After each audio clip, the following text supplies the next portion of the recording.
You gave credit to Dave Martinez around the bases with us on a Friday, and the first topic of conversation, you're looking at it. My Nationals got their 55th win of the season, matching their total from last year. They've won 6 of their last 8 series, and the building blocks, Bo, are there. We've been able to see Mike Rizzo's plan the entire way, right? And it's working. This is why Mike Rizzo is one of the best executives in all of baseball, because he understands his ball club, he understands this organization, and the Washington Nationals hit the reset button on their organization at the right time. They hit with a lot of their trades, and they're going to reap the benefits because it's going to open up another window of success for the Nationals. And they're building it faster than most of us expected, right? That Juan so Soto trade reset everything for them. I mean, you got a guy who's going to pitch at the front of your rotation.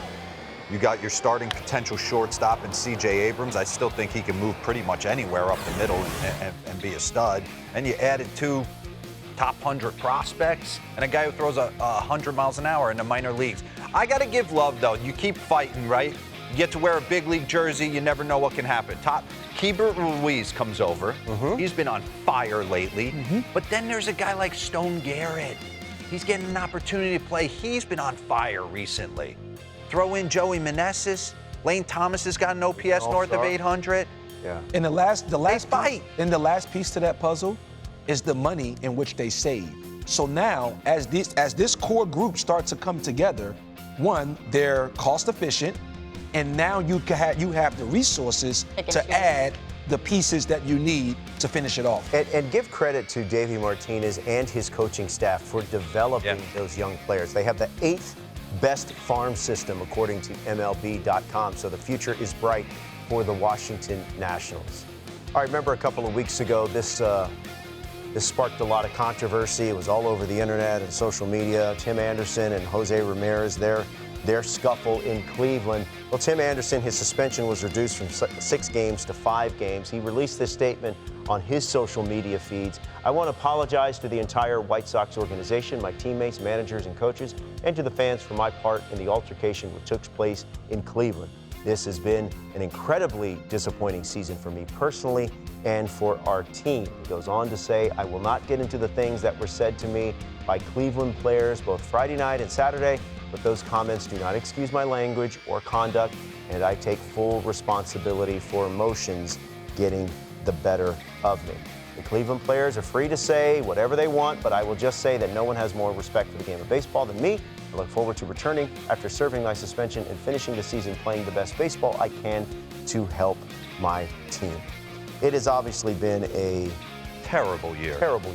Especially coming off Team USA. I had him, and I loved his energy. Year for the White Sox. I loved his passion. I loved his fight. I loved his confidence.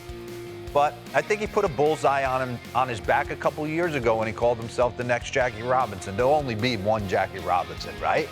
And there's a lot of guys that probably didn't appreciate that. Yeah. And they're looking for a reason. And his tags at second were a little rough to a couple of those Guardians players, and they had enough. Yeah. And frustration boiled over for him. Because Jose, they could have walked away right there. Jose said, stop tagging me like that. He dropped his gloves like they were in a UFC cage match.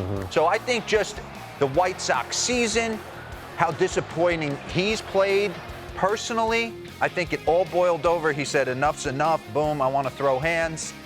And now he realizes that he's got to apologize. Nothing more. And the apology is the first step in the right direction.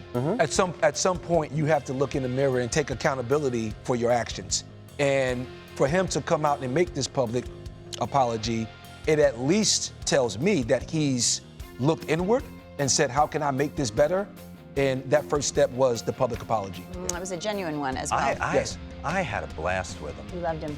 He'll figure it out. He'll figure it out. Sure. Tim Anderson staying on the south side of Chicago. Lance Lynn going to Los Angeles, and he has been better than advertised. 4 starts at 144. What's he doing different, first of all? Also, Kike, Ahmed Rosario's gotten big hits for them. Ryan Yarborough is unhittable. I mean, it's a perfect case of using the deadline to fortify. It's perfect. I'm so happy for Lance Lynn to honestly move on from the White Sox and whatever was happening over there and get a chance to kind of show who he is. This dude is, like you talked about, Kyle Schwarber, this is as good as it gets in a clubhouse. and he's changed his MO. I knew he would. What do you mean? We had Pat O'Shea, the analytics guy, with us during Team USA, and he talked about potentially Lance Lynn. He's with the Dodgers. He's with the Dodgers, adding the breaking ball in a little bit more. I watched JT Realmuto talk about adding it in. He always deviated off his four-seamer. Four-seam, sink, cut. Now he's just gone, hey, I'm going to ride my heater, top of the zone, four-seam style. I'm going to get breaking ball off it. I'm so happy he's getting a chance to do this. What a great dude. And I will never understand Noah Syndergaard for Ahmed Rosario. I don't understand that deal. Well, I know the Guardians needed innings, but I don't. Ahmed like Rosario hits cleanup for the Dodgers sometimes, Bo. He's going oppo. When you look at the Dodgers, I mean, there are many organizations that understand the strength of their club, but the Dodgers also understand the weaknesses of their club. And they go out and they address those weaknesses to put them in a position to make a deep run in the postseason. Kike lights up the room. Ryan Yarbrough. Ryan Yarbrough finishes out games for them, saves the pen, gives them come on. Wow, they're tough. They have lost one game. They have lost one game in the month of August. It's a juggernaut. It's a juggernaut. When you said that, I said, David Peralta's gone over there and been good. so good. They're a model organization for sure. Bo Bichette could be closer, and you heard JP Morosi say that he should be back this weekend. And he homered yesterday as part of his rehab assignment in a ballpark very familiar with there in Buffalo. But let me start with you. When a guy like this returns to a ball club in the thick of a playoff chase, what does it do for the clubhouse and the dugout? It rejuvenates the whole clubhouse. When you look at what Bo Bichette means to the Blue Jays, getting him back is like getting an acquisition at the trade deadline. So I think he is going to be a viable asset to them down the stretch as they push for the playoffs. I just found it interesting. He said, I'm just using this assignment to see if I can go 100%. Is that what you did when you went down, or were you working on something specific? It was, at different times, different injuries caused you to attack rehab assignments a little bit differently. At the end of my career, I was seeing if I could still do anything. But Bo Bichette, for me, you can argue he's top 3 hitters in the American League. Yeah. He's had the most hits in the league, I think, combined the last 3 years. I might be selling him short. He's the best offensive weapon that the Toronto Blue Jays have. That's undeniable.